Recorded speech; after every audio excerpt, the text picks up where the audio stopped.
அனைவருக்கும் மகிழ்ச்சியான இனிய வணக்கங்கள். நம்ம ரொம்ப நாளைக்கு அப்புறம் நம்ம மனித நாடி யூடியூப் சேனல் மூலிமா ஜோதிட கருத்தரங்க நிகழ்ச்சியில் தமிழ்நாட்டு மட்டும் இல்லாமல் பக்கத்து மாநிலங்களில் இருந்தும் கருத்துக்களை தெரிவிக்கிறதுக்காக வருகை தந்திருக்காங்க நமது ஜோதிட சகோதர சகோதரிகள். இங்கே பார்த்திங்கன்னா ஜோதிடத்துறையில் பல பேர் பயங்கரமான ஒரு அவங்கவுங்க ஊரில் ஜோதிடத்துறையில் ரொம்ப ஒரு சூப்பர் ஸ்டாராக இருந்துகிட்ருக்காங்க அப்படின்னு சொல்லலாம். இப்போ உதாரணத்துக்கு மதுரையில் அப்படின்னு சொல்லி சொன்னோம்னா பிஎஸ் ஐயர் அப்படிங்கிறவர் டக்குன்னு ஞாபகம் வருவாங்க. மதுரைக்கே ஒரு பெருமை, ஜோதிடத்தில் ஜாம்பவானான பிஎஸ் ஐயர் ஐயா, சரிங்களா? அந்த மாதிரி ஒவ்வொரு ஊர்லேயும் மக்கள் வியந்து பார்க்கக்கூடிய மனிதர்கள் கண்டிப்பாக இருப்பாங்க.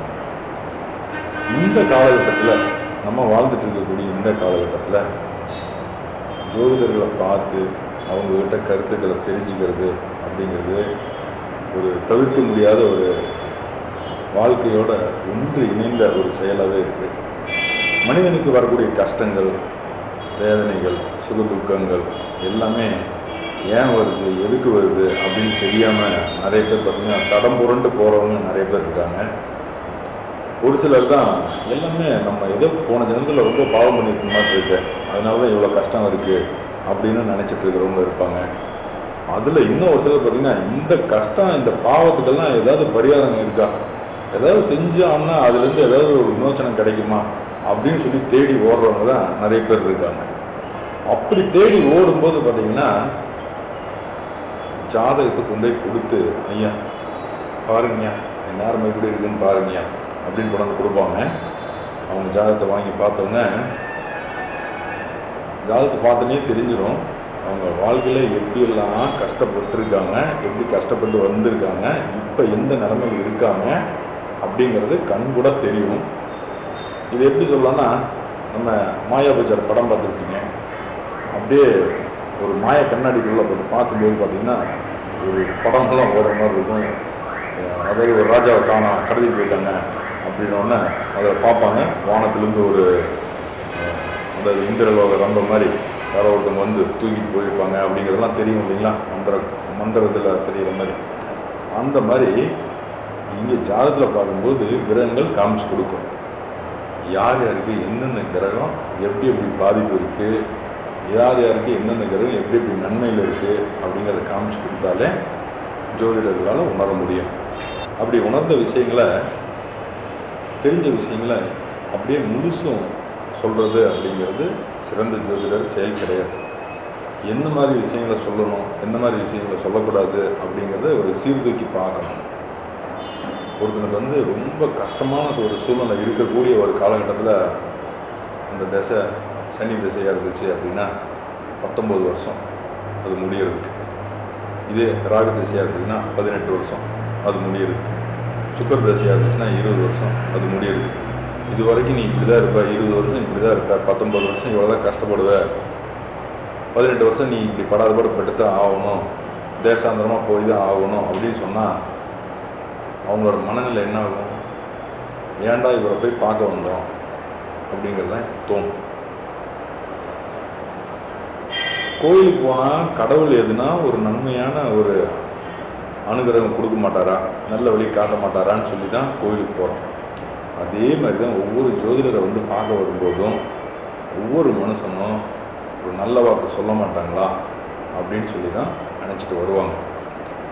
வர்றவங்களை ஒரு சைக்காரிஸ்ட் மாதிரி அவங்களுக்கு ஒரு நம்பிக்கை கொடுத்து அவங்களுக்கு எதெல்லாம் நெகட்டிவில் இருக்கோ அந்த நெகட்டிவில் இருந்து எப்படி அவங்க தப்பிச்சு நல்லபடியாக வரலாம் அப்படிங்கிறதுக்கு ஒரு வழிகாட்டியாக இருக்கக்கூடியவங்க தான் ஜோதிடர்.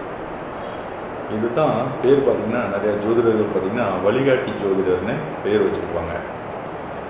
ஏன் அப்படின்னா ஒரு தாய் எப்படி ஒரு குழந்தைய கைப்பிடிச்சு கரெக்டாக கூட்டிகிட்டு போகணுமோ, ஒரு தந்தை எப்படி கைப்பிடிச்சு குழந்தைய கரெக்டாக கூட்டிகிட்டு போவாங்களோ, ஒரு குரு எப்படி கைப்பிடிச்சு கரெக்டாக கூட்டிகிட்டு போவாங்களோ, ஒரு தெய்வம் எப்படி கைப்பிடிச்சு கூட்டிகிட்டு போகுமோ, இதை தான் மாதா பிதா குரு தெய்வம் அப்படின்னு சொல்லுவாங்க.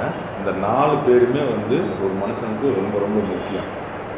இந்த 4 பேரும் கைவிட்டுட்டாங்க அப்படின்னா அந்த மனுஷனை யாராலையும் காப்பாற்ற முடியாது. அந்த 4 பேரும் யார் என்ன ஏதுங்கிறது ஜாதகத்தில் நல்லாவே தெரியும். முன் ஜென்ம கர்ம வினையில தான் இந்த ஜென்மத்தில் ஒவ்வொரு மனுஷன் பிறந்து அனுபவிக்கக்கூடிய வாழ்க்கை. இந்த வாழ்க்கை பயணத்தில் இருக்கிற வரைக்கும் சந்தோஷமாக இருந்து நிம்மதியாக வாழ்ந்துட்டு பூமியில் கூட இருந்தவங்க கூட எல்லாத்துக்கூடையும், அதாவது உறவுகள் ஆகட்டும், அம்மா அப்பா, கணவன் மனைவி, குழந்தைங்க, மாமா அத்தை, இந்த சகோதர சகோதரிகள், இவங்க எல்லாரோடையும் சந்தோஷமாக இருந்து வாழ்ந்துட்டு போகிறது தான் ஒரு நிம்மதியான வாழ்க்கை, நிம்மதியான ஜனனம் அப்படின்னு சொல்லலாம். இந்த ஜனனம் பிறந்தப்பவே எப்படியெல்லாம் இருக்க போகிறாங்கங்கிறது முன்னாடியே தெரிஞ்சிடும். அப்படி தெரிஞ்சுட்டு ரொம்ப வாழ்க்கையில் கஷ்டப்படுற மாதிரி அமைப்பாக இருக்குது அப்படின்னா முன்னாடியே தெரிஞ்சிச்சுன்னு வச்சுக்கலாம். இப்போ எல்லார் வீட்டுக்குமே ஒரு ஃபேமிலி டாக்டருங்கிற மாதிரி ஒரு குடும்ப ஜோதிடர்னு இருப்பாங்க. அந்த குடும்ப ஜோதிடர்கிட்ட குடும்ப தலைவன், அதாவது அப்பாவோட ஜாதகமும் இருக்கும், அம்மாவோட ஜாதகமும் இருக்கும், குழந்தைங்க 4-5 பேர் இருக்காங்கன்னா எல்லாரோட ஜாதகமும் இருக்கும். அந்த குடும்பம் எப்படியெல்லாம் இயங்கும், எந்தெந்த காலகட்டத்தில் யாரெல்லாம் டாமினேஷன் எடுப்பாங்க அப்படிங்கிறது அவருக்கு தெரியும். இப்போ புதுசாக ஒரு குழந்தை பிறகுது, அந்த குடும்பத்தில் ஒரு 3 குழந்தைங்க இருக்காங்க, 4வது ஒரு பையன் பிறக்கிறான். அப்படிங்கும்போது அந்த 4வது பிறந்த பையன் எந்த மாதிரி வாழ்க்கையை வாழ போகிறான், கஷ்டப்பட்டு தான் சீரழிஞ்சு இருக்கிற சொத்தெல்லாம் இவன் காலி பண்ண போகிறான் அப்படிங்கிற மாதிரி அந்த பையனோட இதில் காமிக்கும். பூர்வ புண்ணியம் ரொம்ப கெட்டு போய், எப்படி இது ஜோதிடர்களுக்கு புரியும், பார்த்துட்டு இருக்கிறவங்களுக்கு மேலோட்டமாக புரியும், சரிங்களா? பூர்வ புண்ணியம் கெட்டு போய், சுகஸ்தானம் கெட்டு போய், சொத்து ஸ்தானம்லாம் கெட்டு போய், லாபமே எதுவுமே இல்லாமல், தனமே எதுவுமே இல்லாமல் குடும்பஸ்தானம்லாம் பாதிக்கப்பட்டு இருந்துச்சு அப்படின்னா கண்டிப்பாக அந்த ஜாதகர் வளர வளர வளர இந்த பரம்பரையில் இருக்கக்கூடிய சொத்து எல்லாமே கொஞ்சமாக காலியாகிட்டே இருக்கும். இப்போ இந்த பையனால் வரக்கூடிய பாதிப்பு நிவர்த்தி ஆகணும், பெரிய பாதிப்பு வரக்கூடாது அப்படின்னா அதுக்கு தகுந்த மாதிரி அந்த பையனுக்கு பேரும் அமைக்கும். அந்த பையனுக்கு குறிப்பிட்ட கிரகத்தோட திசை எப்பெல்லாம் வருதோ அப்பெல்லாம் அந்த பையன்கிட்ட நம்ம கவனமாக இருக்கணும். அதுக்கு உண்டான வழிபாடுகள் பரிகாரங்கள் கண்டிப்பாக செய்யணும். இதை உங்கள் குடும்ப ஜோதிடர் தான் உங்களை கரெக்டாக உணர்ந்து உங்களை வழி நடத்த முடியும். நீங்கள் நிறைய பேர் பார்த்தீங்கன்னா எப்படின்னு கேட்டிங்கன்னா, இன்றைக்கி யூடியூப்பை பார்த்துட்டு ஒருத்தர் நல்லா பேசிட்டா இருப்பான், இவர்கிட்ட போய் பார்ப்போம். நாளைக்கு இன்னொரு யூடியூப் சேனல் பார்த்துருக்கீங்க, அதில் இன்னொருத்தர் பேசுவார், இவர் நல்லா பேசிட்டா இருப்பா, இவர்கிட்ட நம்ம ஜாதகம் பார்ப்போம், இவர் என்ன சொல்லுவார். அப்புறம் இன்னொருத்தர் பார்க்குறது, இவர்கிட்டையும் கொடுத்து பார்ப்போம், இவர் என்ன சொல்கிறார். இப்படி ஒவ்வொருத்தவங்க கிட்டையும் கொடுத்து பார்க்கும்போது முன்னாடி சொன்னது வேறு மாதிரி இருக்கும், இவர் சொன்னது வேறு மாதிரி இருக்கும். ஒவ்வொருத்தவங்க ஒவ்வொன்றும் சொல்ல என்ன ஆகுன்னு கேட்டிங்கன்னா, உங்களுக்கு எதை கடைப்பிடிக்கிறது, உங்களுக்கு எதை கடைப்பிடிக்கிறது அப்படிங்கிறது உங்களுக்கு பார்த்தீங்கன்னா சரியா ஒரு புரிதல் இல்லாத தன்மையில் போயிடும். ஒருத்தர் கெட்டு போயிருக்கும்பாரு, அந்த கெட்டு போனதுக்கு ஒருத்தர் பரிகாரம் பண்ணால் சரியாயிடும்னு சொல்லுவார். இன்னொருத்தர் பரிகாரம்லாம் பண்ணக்கூடாதுங்க, நீங்கள் இந்த கோயிலுக்கு தான் போயிட்டு வரணும்னு சொல்லியிருப்பார். அப்போ அவங்கவுங்க தெரிஞ்சுக்கிட்ட விஷயத்தை வச்சு, கற்றுக்கிட்ட விஷயத்தை வச்சு, அதுக்கப்புறம் அவங்கவுங்க கிளைண்ட்டுக்கு கொடுத்து அனுபவப்பட்டதை வச்சு சொல்லிட்டு இருப்பாங்க. யாராக இருந்தாலும் சரிங்க, எதாக இருந்தாலும் சரி, உணவு அப்படிங்கிறது பசியை தீக்கிறதுக்காக மனிதன் கண்டுபிடிச்சி வச்சுருக்காங்க. நீங்கள் எந்த உணவு சாப்பிட்டாலும், இட்லி சாப்பிட்டாலும் சரி, கஞ்சி குடித்தாலும் சரி, தோசை சாப்பிட்டாலும், எது சாப்பிட்டாலும் பசிங்கிறது நிவர்த்தி ஆகத்தான் செய்யும். ஆனால் இந்த உணவு தான் சரி, அந்த உணவு சரியில்லை அப்படிங்கிற மாதிரி உணவை குறை சொல்லவே கூடாது. அதே மாதிரி தான் இங்கே ஜோதிடத்தில் நிறைய முறைகள் இருக்குது. அஸ்ட்ராலஜி அப்படிங்கிறது பார்த்திங்கன்னா அவங்கவுங்க அனுபவத்துக்கு தகுந்த மாதிரி புதுசாக பாரம்பரியம், பராசரர் கொடுத்துட்டு போன பாரம்பரியம், பிருகுநந்தி நாடி, ஓகேங்களா, இது 2 தான் மூத்தது. இதிலிருந்து ஒவ்வொருத்தவங்களும் தெரிஞ்சுக்கிட்டு அவங்கவுங்க அனுபவத்துக்கு என்னென்னலாம் தெரிஞ்சுக்கிட்டாங்களோ அதை பயன்படுத்தி புதுசாக அவங்கவுங்க பெயரில் ஒவ்வொருத்தவங்களாம் ஒவ்வொன்று கொடுத்துட்ருக்காங்க அனுபவசாலிங்க. இப்போ ஜோதிடத்தில் இதுதான் பெருசு, இதுதான் பெருசு அப்படிங்கிறது கிடையாது. ஒவ்வொருத்தங்களும் எது வேணால் கற்றுக்குங்க, எங்கே வேணால் போய் என்ன வேணால் நீங்கள் கற்றுக்கலாம். ஆனால் கற்றுக்கிற எல்லாமே உங்களுக்கு கை கொடுக்கும் அப்படின்னு சொல்ல முடியாது. ஏதாவது ஒன்று உங்களுக்கு ஈஸியாக நல்லா புரியும்.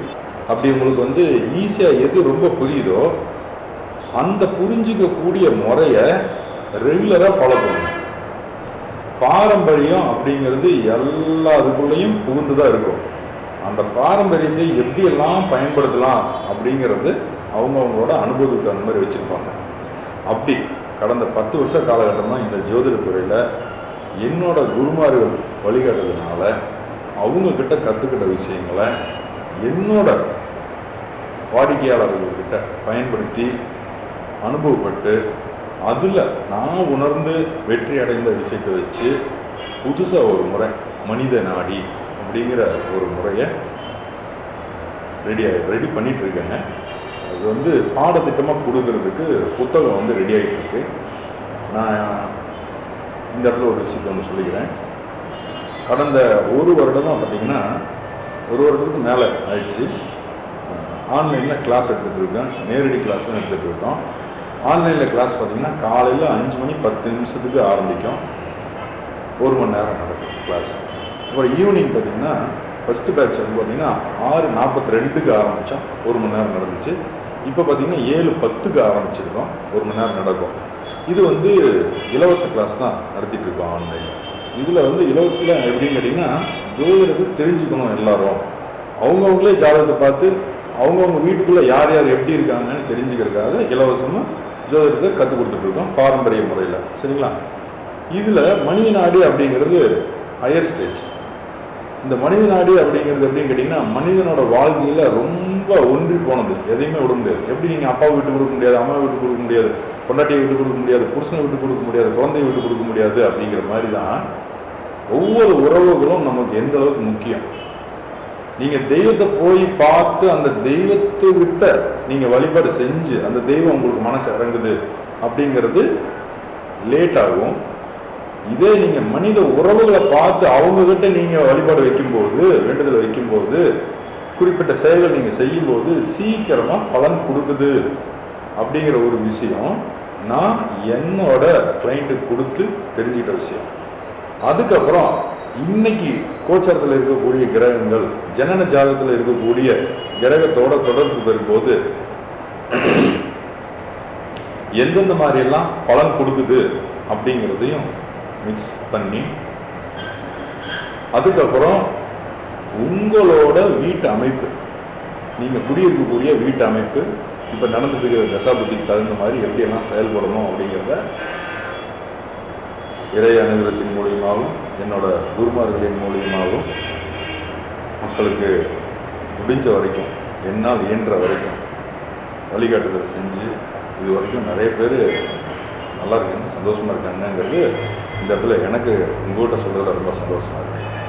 இப்படி அவங்கவுங்க தெரிஞ்சுக்கிட்ட முறையில் உணர்ந்த விஷயங்களை, ஜோதிட அற்புதங்களை இங்கே அவங்கவுங்க கருத்துக்களாக சொல்கிறதுக்காக வந்திருக்காங்க.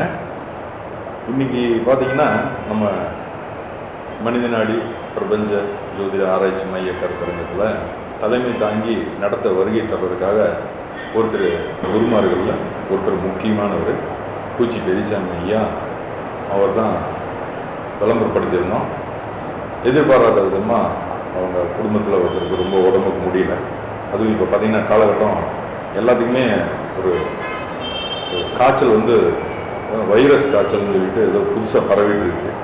கடந்த 4 நாளைக்கு முன்னாடி இருந்து எனக்குமே உடம்பு சரியில்லை, ஹாஸ்பிட்டலுக்கு போயிட்டு ட்ரீட்மெண்ட் எடுத்து இந்த கருத்துலேருந்து வந்தே ஆகணும்னு சொல்லிட்டு அடித்து பிடிச்சி ரெடியாகி வந்திருக்கோம். சரிங்களா? எங்களால் முடிஞ்ச அளவுக்கு மக்களுக்கு எந்த அளவுக்கு நல்ல சிறப்பான தகவல் கொடுக்க முடியுமோ அந்த அளவுக்கு நாங்கள் ரெடியாக கொடுக்குறதுக்கு ரெடியாக இருக்கோம்.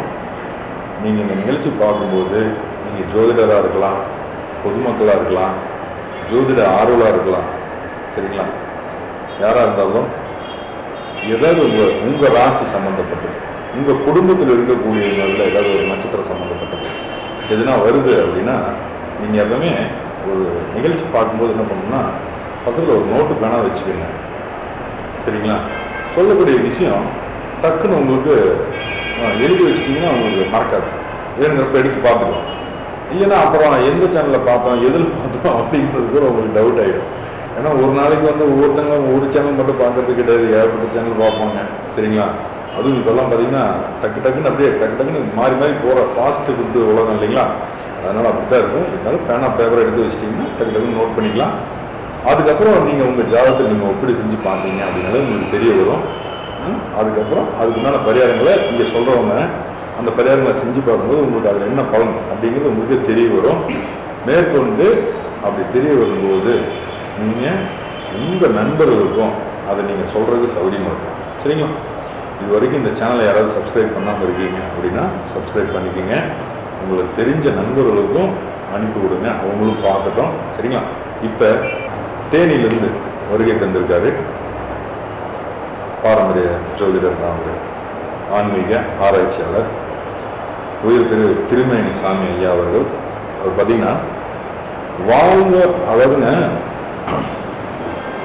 வாழ்வை மாற்றக்கூடிய மந்திரங்களும் பிரபஞ்சமும் அப்படிங்கிற தலைப்பில் பேசுறதுக்காக வருகை தந்திருக்காரு.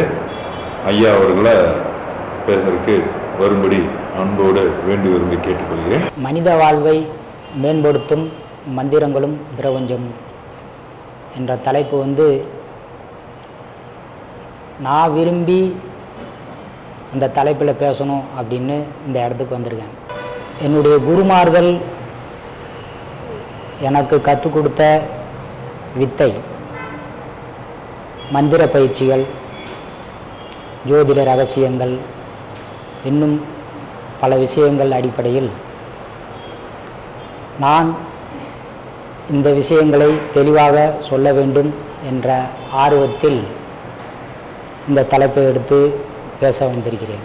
மந்திரம் என்பது ஒரு வார்த்தை அடிப்படையில் அது ஆரம்பிக்கப்படுகிறது. எதற்கு இதற்கு மந்திரம் என்று சொன்னார்கள் நம்முடைய முன்னோர்கள் சித்தர்கள் என்று ஆராய்ந்து பார்த்தால், ஒரு செயலை மன ஒருமைப்பாடோடு செய்ய வேண்டும் என்ற நோக்கத்தில் சில வார்த்தைகளை பிரயோகப்படுத்தி அந்த செயலை மனதை லயப்படுத்தி மனதை ஒருமுகப்படுத்துவதற்காக சில வார்த்தைகளை பயன்படுத்தி அதை மீண்டும் மீண்டும் உச்சரித்து கொண்டு இருக்கும்போது அந்த வார்த்தையும் பிரபஞ்சத்தில் இருக்கக்கூடிய ஒரு லயமும் இணைந்து அத்தகைய செயல்களை செயல்படுத்துவதற்கு வழிவகுத்து கொடுக்கிறது என்பதை ஆராய்ந்து அதற்கு மந்திரங்கள் என்று பெயர் வைத்தார்கள். இந்த மந்திரங்கள் எதற்கு பயன்படுகிறது? ஒரு மனிதருடைய வாழ்க்கை முன்னேற்றுவதற்கா அல்லது வேறு வழியில் பயன்படுத்துவதற்கா என்று நம்முடைய சித்தர்கள் கூறப்பட்ட ஏடுகளிலிருந்து நான் இந்த இடத்தில் பதிவு செய்ய வந்திருக்கிறேன். பொதுவாக மந்திரம் எதற்கு பயன்படுகிறது? எதற்கு மந்திரம் சொல்ல வேண்டும்? முதல்ல நம்ம வாழ்க்கையை நம்ம முன்னேற்றம் பண்ண இந்த மந்திரம் பயன்படுத்த வேண்டும். ரெண்டாவதாக மற்றவங்களுக்கு நம்முடைய எண்ண அலைகள் ஒருநிலைப்படுத்துவதற்கு இந்த மந்திர வார்த்தை பயன்படுகிறது. எண்ண அலைகள் ஒருநிலைப்படும் பொழுதுதான் ஒரு செயல் வெற்றியடைய காரணமாக இருக்கிறது. எண்ணங்கள் சிதறடையும் போது அந்த செயல் வெற்றி அடைவதில்லை. அதற்கு ஒரு யுக்திதான் இந்த மந்திரங்கள். மந்திரங்கள் வார்த்தை அடிப்படையில் தான் இருந்தாலும் அதை ஒரு கோர்வையாக மனிதனுக்கு பயன்பட வேண்டும் என்ற அடிப்படையில் முன்னோர்கள் வழிவகுத்து கொடுத்து சென்று விட்டார்கள். அதை எப்படி பயன்படுத்த வேண்டும் என்ற ஒரு முறையும், எந்த நேரத்தில் பயன்படுத்த வேண்டும் என்ற ஒரு முறையும், அதற்கான ஒழுக்க நடவடிக்கை நெறிமுறைகள் போன்ற அத்தனை விஷயங்களையும் சொல்லிவிட்டு சென்று விட்டார்கள். எதற்கும் ஒரு ஒழுக்க நடவடிக்கை தேவைப்படுகிறது. எந்த ஒரு செயலுக்கும் ஒரு ஒழுங்குமுறை தேவைப்படுகிறது. அதன் அடிப்படையில் தான் இத்தகைய மந்திர வார்த்தைகளை பிரயோகப்படுத்தி வைத்திருந்தார்கள்.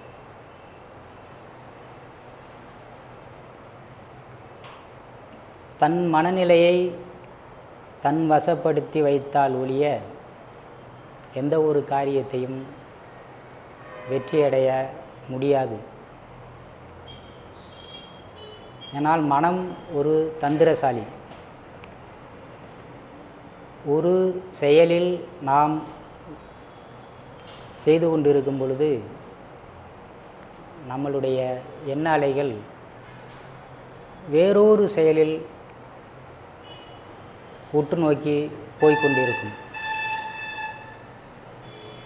இந்த மந்திரங்கள் பயன்படுத்துவதற்கான மிகப்பெரிய ஒரு பயன் என்று பார்த்தால் மன வலிமை. அதற்கு சித்தி என்று சொல்வார்கள். சித்தப்படுத்துதல் அல்லது வெற்றியடைதல், திடப்படுத்துதல், பல பேர் அதுக்கு இருக்கிறது. மன ஒருமைப்பாடு, மனதிடம், இந்த ஒரு காரியத்தில் வெற்றியடைய வேண்டுங்கிற ஒரு எண்ணம், இத்தகைய நோக்கில் இருப்பவர்களுக்கு மட்டுமே இந்த மந்திரங்கள் வேலை செய்கிறது.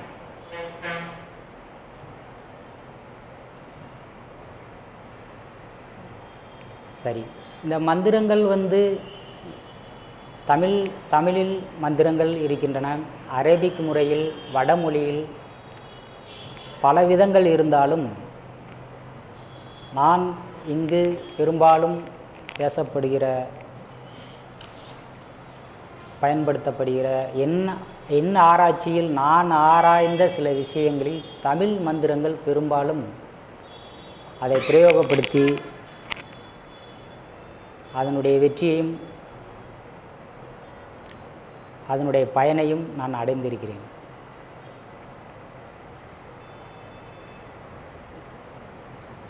சித்தர்கள் பெரும்பாலும்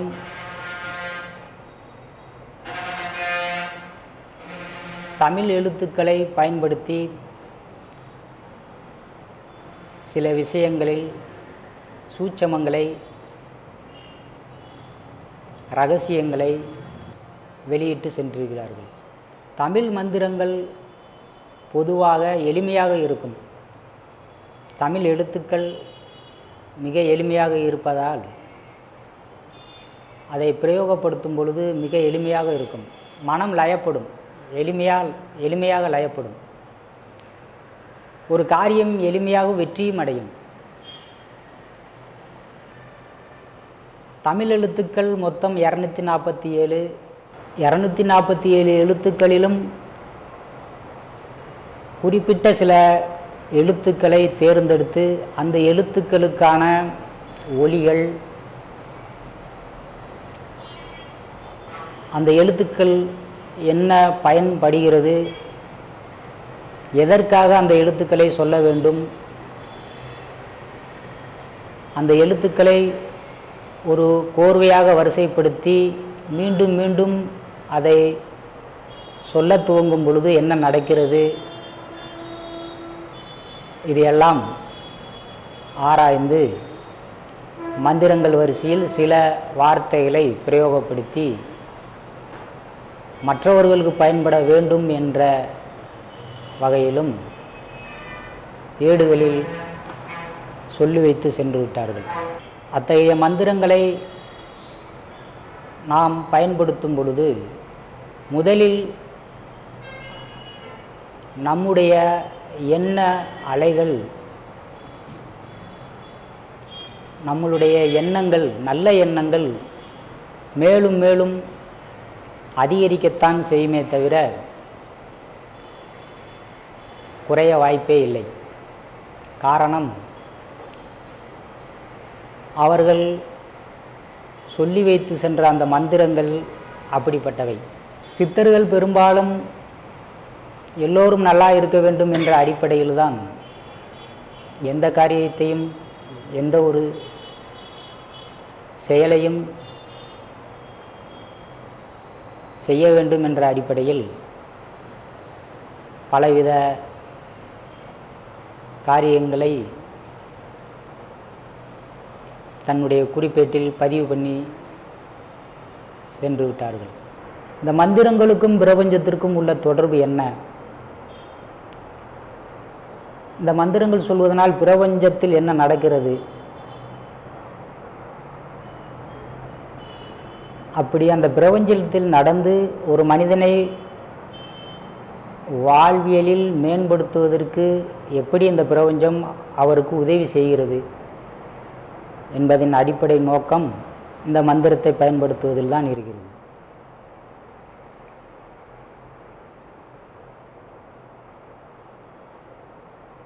இந்த மந்திரங்கள் உள்ள எழுத்துக்கள் பஞ்சபூத அடிப்படையில் தான் சித்தர்கள் வகுத்து வைத்திருக்கிறார்கள். எல்லாம் ஒரு 5க்குள் அடக்கம் என்ற அடிப்படையில் அந்த 5 விஷயங்களை முன்வைக்கிறார்கள். பஞ்சபூதம் என்று நாம் எடுத்தால் நிலம், நீர், நெருப்பு, காற்று, ஆகாயம். இதில் ஆகாயம் என்ற வெட்டவெளிக்குள் இந்த 4 பூதங்களும் அடக்கம். இந்த 4 பூதங்களுடைய தன்மையின் அடிப்படையில் ஒரு மனிதனுடைய வெற்றி அடங்கியிருக்கிறது. அதை ஆராய்ந்து அதற்கு தகுந்தாற்போல் வார்த்தைகளை கொண்டு வந்து ஒரு மனிதன் வாழ்க்கையில் மேலும் முன்னேற வேண்டும் என்ற அடிப்படையில் மந்திரங்களை உருவாக்கி மற்றவர்களுக்கு கொடுத்து சென்று விட்டார்கள். இந்த மந்திரங்களை நாம் பயன்படுத்தும் போது பிரபஞ்சத்தினுடைய தொடர்பு நமக்கு கிடைக்கின்றது. தொடர்ந்து அந்த மந்திர வார்த்தைகளை நாம் லயத்தோடு உச்சரிக்கும் பொழுது நம் உடலில் பல மாற்றங்கள் நடக்கும். இது சரியான குருமார்கள் வழிமுறையில்தான் இதை கற்றுக்கொள்ள வேண்டுமே தவிர புத்தகங்களை பார்த்தோ பல ஏடுகளிலிருந்தோ நாம் எடுத்து தாமாக முயற்சி செய்வது என்பது தவறானது. ஏனெனில் சரியான குருமார்களுடைய வழிகாட்டுதலின் அடிப்படையில் தான் அந்த மந்திரங்களை சொல்ல வேண்டும். அப்படிப்பட்ட மந்திரங்கள் தான் பயன் தரும். இந்த பிரபஞ்சம் அல்லது இயற்கை அல்லது பஞ்சபூதம் என்ன பல பேர். இதில் முக்கியமாக நெருப்பு பூதத்தின் அடிப்படையில் தான் பலர் தீப வழிபாட்டு முறையில் மந்திரங்களை சொல்வார்கள். எந்த ஒரு காரியம் எடுத்தாலும் வெற்றியடைய வேண்டும் என்ற நோக்கில் தீப பிரார்த்தனை முன்வைத்து அந்த காரியம் நிறைவேற வேண்டும் என்று பிரார்த்தனை செய்வார்கள். அப்படி பிரார்த்தனை செய்யப்பட்ட அந்த வழிபாடு தீப பிரார்த்தனை நன்மை தருகிறதா என்று பார்க்கும்போது அவர் மனம் எந்த அளவுக்கு லயப்பட்டு கொண்டிருக்கிறது, இந்த பிரபஞ்சத்தோடு லயப்பட்டு விட்டது என்ற அடிப்படையில் தான் அந்த காரியம் வெற்றி அடைகிறதா அல்லது இல்லையா என்பது தெரிய வரும்.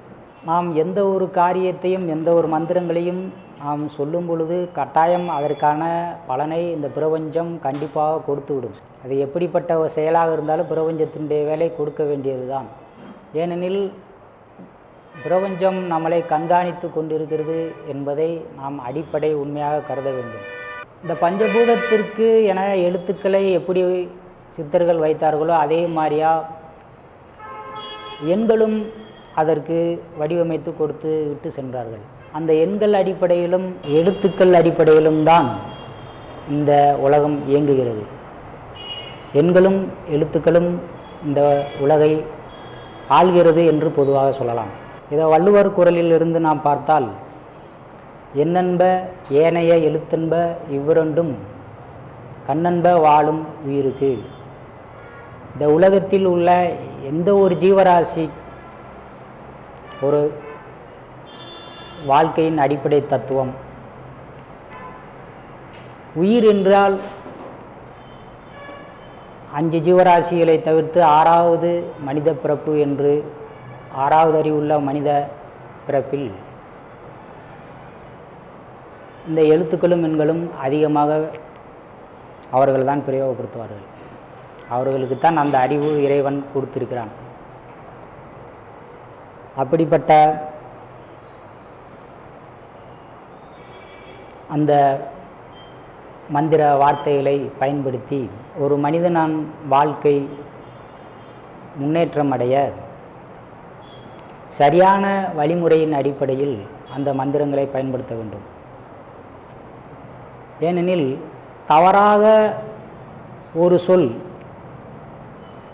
ஒரு எழுத்து தவறாக சொன்னால் அதற்கான பலன் தவறாகத்தான் கிடைக்கும். ஒன்றானும் தீச்சொல் பொறுப்பையின் உண்டாயின் நன்றாக அதாகிவிடும். ஒரு சொல் தவறாக போனாலும் அதனுடைய பலன் குறைவாகத்தான் இருக்கும். இது மந்திரங்கள் மட்டுமல்லாமல் எந்த ஒரு சாதாரணமான ஒரு வார்த்தையை நாம் பயன்படுத்துவதும் கூட அந்த வார்த்தையை நாம் என்ன சொல்லப் போகிறோம், என்ன செய்ய போகிறோம் என்று ஆராய்ந்து அதற்கப்புறம்தான் அதை பயன்படுத்த வேண்டும். இந்த மந்திரங்களும் பிரபஞ்சமும் ஒரு மனிதனின் வாழ்க்கையை மேம்படுத்துவதற்கு கட்டாயம் உதவுகிறது என்பது என்னுடைய ஆராய்ச்சியில், என்னுடைய பயன்பாட்டில், நான் மற்றவர்களுக்கு பயன்படுத்திய விதத்தில், அதன் அனுபவத்தின் அடிப்படையில் தான் இதை நான் சொல்லி கொண்டிருக்கிறேன். கூடுதலாக என்னுடைய குருமார்கள் எனக்கு கற்றுக் கொடுத்த வழிகாட்டுதல் அடிப்படையிலும் மந்திர பிரயோக முறைகள் அடிப்படையிலும் அதை பயன்படுத்தி பல வெற்றிகளை நான் கண்டுள்ளேன். அதன் அடிப்படையில் தான் தெளிவாக இந்த இடத்தில் நான் பதிவு செய்ய விரும்புகிறேன். பஞ்சபூதம் என்று எதற்கு அதை அப்படி சொன்னார்கள்? பூதம் என்றால் விவரிக்க முடியாது, அதற்கு அளவுகோல் இல்லை, சொல்லிவிட முடியாது. இந்த அளவு தான் இருக்குது அப்படின்னு சொல்ல முடியும். இது ஒரு தத்துவம். தத்துவம் என்றால் அதற்கு ஒரு குறியீடு, ஒரு வரி வடிவம், ஏதோ ஒரு தன்மை. அதற்கு பஞ்சபூத தத்துவம் என்று புரியும்படி அளவிற்கு அதை சொல்லி வைத்தார்கள். மந்திரங்கள் நாம் தினமும் சொல்லிக்கொண்டே இருப்பதற்கு காரணம் முதலில் தன்னை வலிமைப்படுத்துவதற்குத்தான். அதற்கு அடுத்துதான் மற்றவருக்கு நாம் உதவி செய்யும் தன்மையை அடைகிறோம். இந்த செயல் எப்படி நடக்கும் என்று ஆராய்ந்து பார்த்தால் இப்படித்தான் நடக்கும் என்று நாம் ஒரு முடிவு சொல்லிவிட முடியாது. ஆனால் நாம் எந்த காரியத்திற்காக அந்த மந்திரங்கள் சொல்கிறோமோ அது கட்டாயம் வெற்றி அடையும் என்பது உண்மை. பஞ்சபூதங்களுடைய பயன்பாடே நாம் எதை நினைத்து வழிபாடு செய்கிறோமோ அதை கொடுப்பதற்குத்தான் அது காத்து கொண்டிருக்கிறது என்பது உண்மை. ஒருவருடைய எண்ணங்களே அவரை மேம்படுத்தும் என்று பொதுவாக சொல்வார்கள். தாம் எதை எண்ணி அந்த மந்திர வார்த்தைகளை பிரயோகப்படுத்துகிறோமோ அதற்கான வெற்றி அவருக்கு கிடைக்கிறது. ஆகாயம் அல்லது வெட்டவெளி இதற்குள் இந்த 4 பூதம் அடங்கி இருந்தாலும், எத்தகைய கிரக தோஷங்கள் இருந்தாலும், பாதிப்புகள் இருந்தாலும், இந்த மந்திர பிரயோகங்கள் செயல்படும் பொழுது அதனுடைய பாதிப்பு குறைகிறது என்பதை தெரிந்து கொண்டார்கள். அதை மற்றவர்களுக்கும் பயன்பட வேண்டும் என்று ஏடுகளில் எழுதி வைத்து சென்று விட்டார்கள். ஏனெனில் எல்லாம் இந்த வெட்டவெளிக்குள் இருக்கும் பொழுது அந்த கிரகங்களும் நட்சத்திரங்களும் இதில் அடங்கி இருக்கும் பொழுது அதனுடைய செயல்பாட்டை, அதனுடைய தன்மை ஒரு மனிதனுக்கு பாதிப்பு அடைவதை குறைப்பதற்காகவே இந்த மந்திர வார்த்தைகளை பயன்படுத்தி இருக்கிறார்கள். இது சாத்தியமா இல்லையா என்பது மற்றவர்கள் அதை பயன்படுத்தும் போதுதான் தெரியுமே தவிர, மேலோட்டமாக பார்த்தால் இதை சிலர் ஒத்துக்கொள்ள மாட்டார்கள். ஏனெனில் அந்த செயல் அப்படித்தான் வடிவமைக்கப்பட்டிருக்கிறது. எத்தகைய பிரச்சனையாக இருந்தாலும் அதற்கு ஒரு முடிவு இருக்கிறது என்று, அந்த முடிவை எப்படி கையாள வேண்டும் என்பதையும் சித்தர்கள் சொல்லிவிட்டு ஏடுகளில் பதிவு செய்து விட்டார்கள். அதன் அடிப்படையில் தான் ஒவ்வொரு கிரகங்களுக்கும் ஒவ்வொரு பஞ்சபூத தன்மை இருக்கிறது என்பதையும், அது எப்படி அது செயல்படுகிறது என்பதையும் அந்த செயல்பாட்டை எப்படி மாற்றினால் அந்த மனிதனுக்கு எப்படி நன்மை அடைவார் என்பதையும் அந்த மந்திர பிரயோகத்தின் மூலம் நாம் தெரிந்து கொள்ளலாம். கட்டாயம் இத்தகைய மந்திர பிரயோகத்தினால் கட்டாயம் வெற்றிகள் கட்டாயம் உண்டு. எத்தகைய பாதிப்புகள் அவர் வாழ்க்கையை பாதித்திருந்தாலும் அந்த பாதிப்பை குறைப்பதற்கு இது ஒரு முறை. இந்த முறையை சரியாக பயன்படுத்த வேண்டுமென்றால் குருமார்களுடைய ஆசி, அவங்களுடைய வழிகாட்டுதல், அவர்கள் சொல்லிக் கொடுத்த முறைப்படி தான் இதை பயன்படுத்தி வெற்றி பெற முடியுமே தவிர சாதாரணமாக நாம் ஏதோ புத்தகத்தில் இருக்கிறது என்று நாம் சொல்லி வெற்றி அடைய முடியாது என்பது என்னுடைய கருத்து. இந்த மந்திரங்கள் அரபிக் முறையிலும் மந்திர வார்த்தைகளை உருவாக்கி இருக்கிறார்களுக்கு காரணம் அவர்களுக்கு தெரிந்த முறையை அவர்கள் பயன்படுத்தும் போது அது ஒரு வகையான வெற்றியை கொடுக்கிறது. பல கோயில்களில் மந்திரங்கள் சொல்லிக்கொண்டே இருப்பார்கள். காரணம் என்னால் அது ஏதோ ஒரு நன்மை தருகிறது, அங்கு வருகிற மக்களுக்கு ஏதோ ஒரு செயலில் மாற்றங்கள் அடைகிறது, அவர்கள் வாழ்க்கையை மேன்மையடைகிறது என்பதுதான் உண்மை. அதன் அடிப்படையிலே வேத சாஸ்திரங்கள், மந்திர பாடல்கள், தெய்வ வழிபாட்டு முறைகள் எல்லாம் கொண்டு வந்தார்கள்.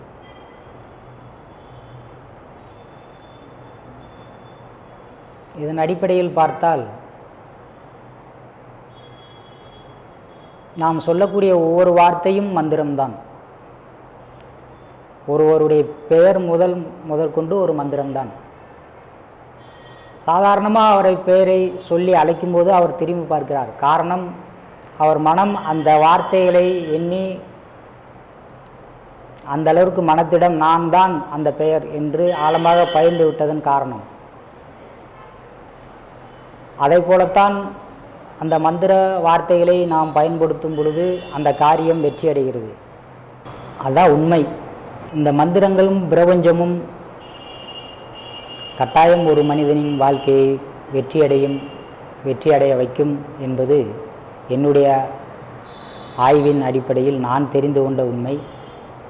ஒரு மனிதனின் வாழ்வில் முன்னேற்றம் அடைவதற்கு இந்த மந்திரங்களும் பிரபஞ்சமும் எப்படி உதவி செய்கின்றன என்பதை என்னுடைய ஆய்வின் மூலமும் குருமார்கள் கற்றுக் கொடுத்த வழிமுறையின் அடிப்படையின் நான் பயன்படுத்தி மற்றவர்களுக்கு அதை வெற்றி கண்டதன் அடிப்படையிலும் இந்த பதிவில் என்னுடைய கருத்தை நான் வெளிப்படுத்தி இருக்கின்றேன். இதுபோன்று பலவித கருத்துக்களையும் பலவிதமான அனுபவங்களையும் வெளியிட நான் விரும்பி கொண்டு இருக்கிறேன். அடுத்த கருத்தரங்கில் கட்டாயம் ஒரு முக்கியமான தலைப்பில் கட்டாயம் நான் பேசுவேன் என்று உரையை முடித்துக் கொள்கிறேன். என்னுடைய பெயர் திருமேனி சுவாமி. தேனியிலிருந்து வந்திருக்கிறேன். என்னுடைய ஃபோன் நம்பர் 96 29 25 85 66. இதுவரை இந்த வீடியோ பார்த்து கொண்டிருக்கிற நண்பர்களுக்கு, நேயர்களுக்கு என்னுடைய நன்றியை தெரிவித்துக் கொள்கிறேன். நன்றி, வணக்கம். பார்த்திங்கன்னா நம்ம திருமேனி சாமி ஐயா பார்த்திங்கன்னா தேனியிலேருந்து வந்திருக்காரு. மக்கள்கிட்ட, நம்ம மனிதநாடி நேயர்கள்கிட்ட தன்னோட அனுபவங்களை பகிர்ந்துக்கணும் அப்படிங்கிறதுல அவங்க ஊரில் ரொம்ப பிஸியான ஜோதிடர், ஒரு பிஸியான மந்திரவாதியும் கூட. தெய்வ மந்திரங்களை ரொம்ப அதிகமாக உச்சாடனம் மனசுக்குள்ளே எப்பவும் 24 மணி நேரமும் செஞ்சுட்டே இருக்கக்கூடிய ஒரு மனிதர், என்னுடைய நெடுநாளைய நண்பர். நாங்கள்லாம் தான் எங்கள் குருஜி ஐயா கிட்ட மாந்திரிகம் கற்றுக்கிட்டோம். அதில் எங்கள் டீமில் இவர் ரொம்ப சிறப்பாக செயல்பட்டு இருக்காரு அப்படிங்கிறது இந்த இடத்துல சொல்லி நான் சந்தோஷப்பட்டுக்கிறேன். அதாவதுங்க, எந்த ஒரு மந்திரமும் குரு தொட்டு காட்டாமல் வலிதன் ஆகாது. அதுதான் அவர் அழகாக சொன்னார். இவர் இதுக்கு முன்னாடி மக்கள்கிட்ட அதிகமாக பேசி பழக்கமும் இல்லை. கம்பல் பண்ணி அவரை வாங்க சொல்லுங்கன்னு சொல்லி கூட்டிகிட்டு வந்திருக்கோம். இனி போக போக சரியாயிடும். சரிங்களா? அவர் என்னென்னு கேட்டிங்கன்னா, ஒவ்வொரு வார்த்தையும் கரெக்டாக பேசணும், இங்கே தப்பாயிடுமோ அப்படின்னு சொல்லிட்டு உள்ளுக்குள்ள அவருக்கு அந்த ஃபீல் இருந்துகிட்ருக்கு. அவர்கிட்ட ஜாதகம் பார்க்க யாராவது உட்காந்தாங்க அப்படின்னாலே டக்கு டக்குன்னு சொல்ல மாட்டார். பொறுமையாக பார்ப்பார், என்னென்னலாம் எப்படியெல்லாம் இருக்குதுன்னு சொல்லிட்டு முதல்ல ஒரு படம் மாதிரி மனசுக்குள்ள அவருக்கு ஓடும்.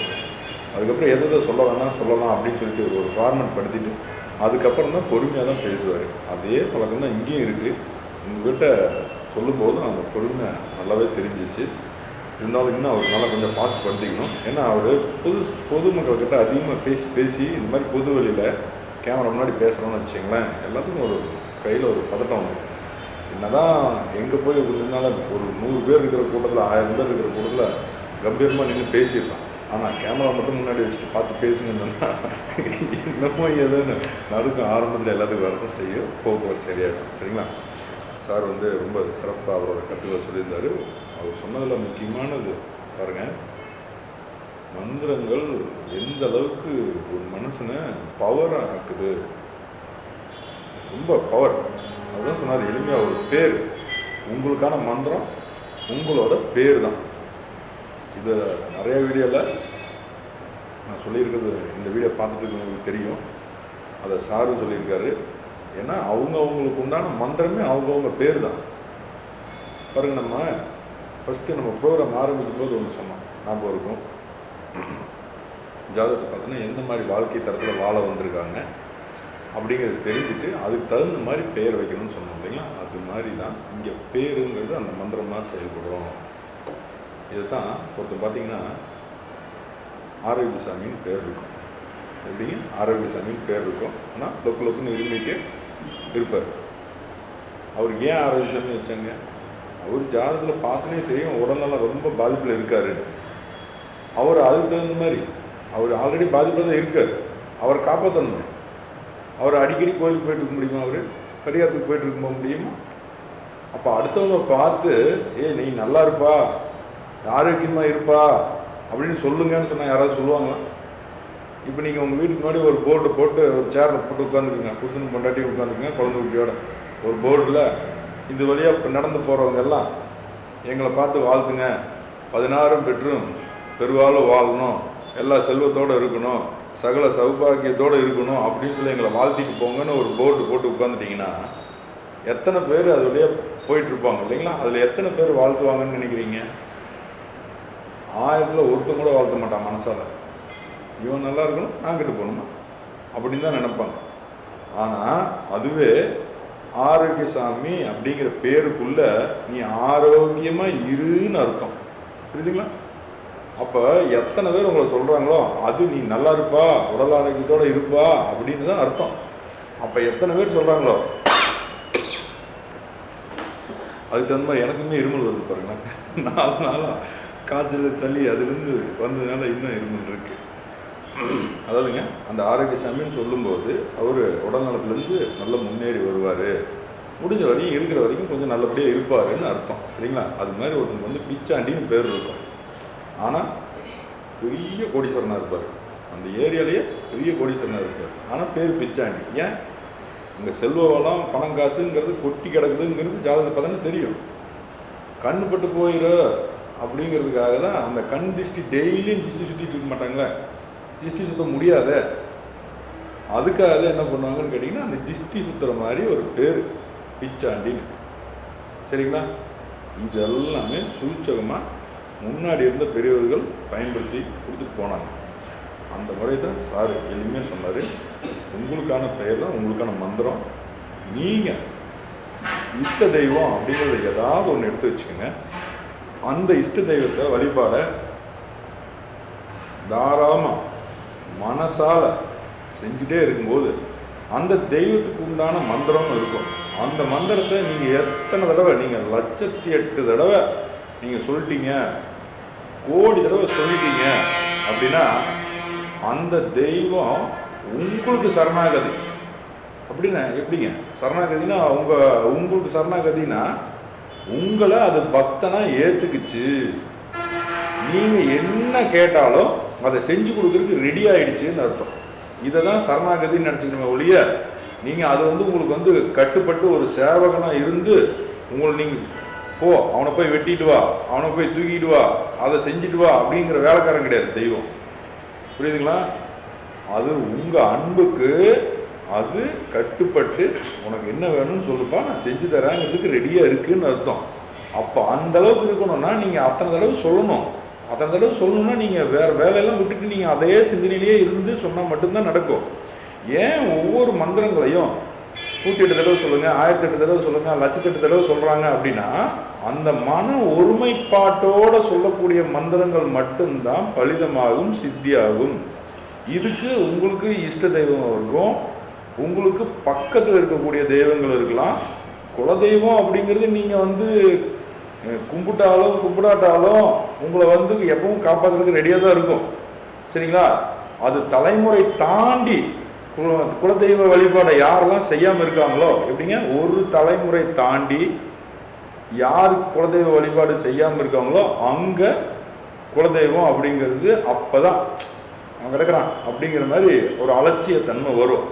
2வது தலைமுறையிலையும் வரும்போது, 3வது தலைமுறையிலையும் வரும்போது அது கண்டுக்காது. அதுக்கப்புறம் உங்களை குடும்பத்தில் ஏகப்பட்ட பிரச்சனைகளை கொடுத்து சோதனைன்னு கொடுக்கும். உத்தரவிருத்தியில் தடை பண்ணும், சொத்து பத்தில் தடை பண்ணும், குடும்ப உறவுகளில் கணவன் மனைவி உறவுக்குள்ளே தடை பண்ணும். இப்படியெல்லாம் பிரச்சனைகளை கொடுக்கும்போது என்ன ஆகுன்னு கேட்டிங்கன்னா, அப்போ தான் குலதெய்வம் நமக்கு கண்ணை திறந்து பார்க்குதா இல்லையா அப்படிங்கிற ஒரு எண்ணம் சிந்தனை வரும். அதுக்கப்புறம் ஒரு ஜோசிகார்கிட்ட கொண்டாந்து கொடுத்து, எப்பா எங்களுக்கு குலதெய்வம் அனுகிரகம் இருக்குதா இல்லையா அப்படின்னு கேட்டு வருவாங்க. அப்போ பார்க்கும்போது கடைசியாக அந்த பரம்பரையில் ஒரு குழந்தை பிறந்திருக்கும். எப்படிங்க? கடைசியாக ஒரு குழந்தை பிறந்திருக்கும். அந்த குழந்தை ஜாதகத்தை வச்சு தான் குலதெய்வம் அனுகிரகம் இருக்குது இல்லைங்கிறத கண்டுபிடிக்க முடியும். அப்போ தெரியும் அதில் யார் எப்போ இருந்து தப்பு பண்ணிட்டு வந்தாங்க, யார் யார் என்னென்ன தப்பு செஞ்சுருக்காங்க, எதனால குலதெய்வம் அனுகிரகம் இல்லாமல் போச்சு அப்படிங்கிறது தெரிய வரும்.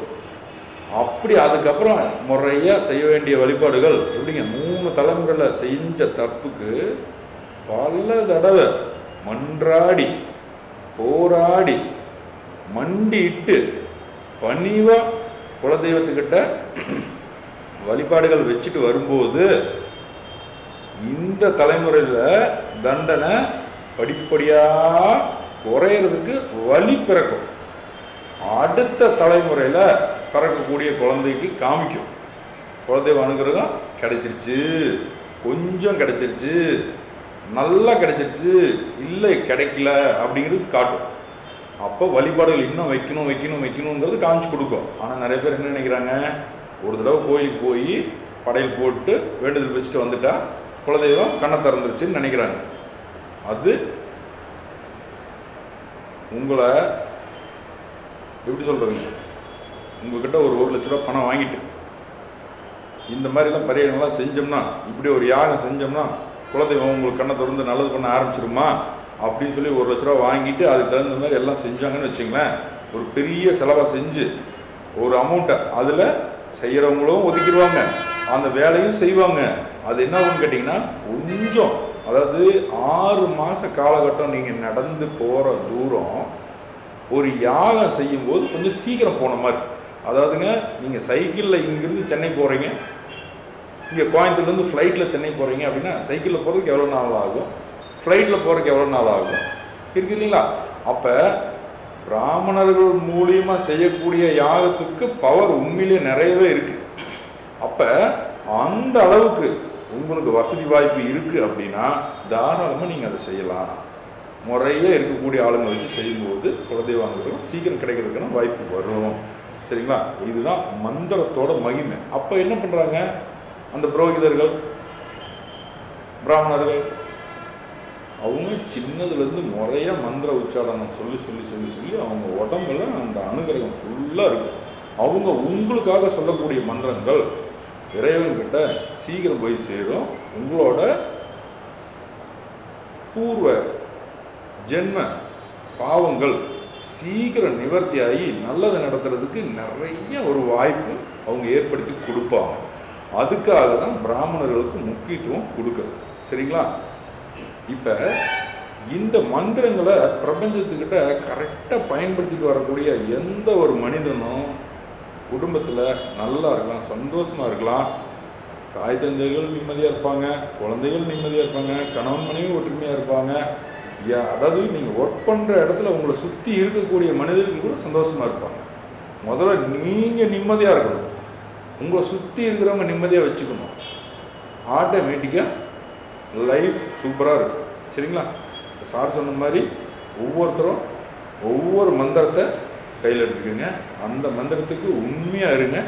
அந்த மந்திரம் உங்களை ஒரு பிரம்மாஸ்திரமாக இருந்து நல்ல வழிகாட்டி வாழ்க்கையில் சிறப்பாக இருக்க வைக்கும். சரிங்களா? ஐயா பேசுனதுக்கு ரொம்ப சந்தோஷங்கய்யா. உங்களுக்கு மரியாதை செய்யணும். எப்பவுமே முதல்ல பேச வர்றவங்களுக்கு ஒரு மரியாதை கொடுப்போம். அதை அந்த அடிப்படையில் இன்றைக்கி தேனியிலேருந்து வந்திருக்கக்கூடிய நமது திருமேனி சாமி ஐயா அவர்களுக்கு மனிதநாடி சார்பாக பொன்னாடி போட்டு எங்களது மகிழ்ச்சியை தெரிவித்து வருகிறோம். வாழ்க்கை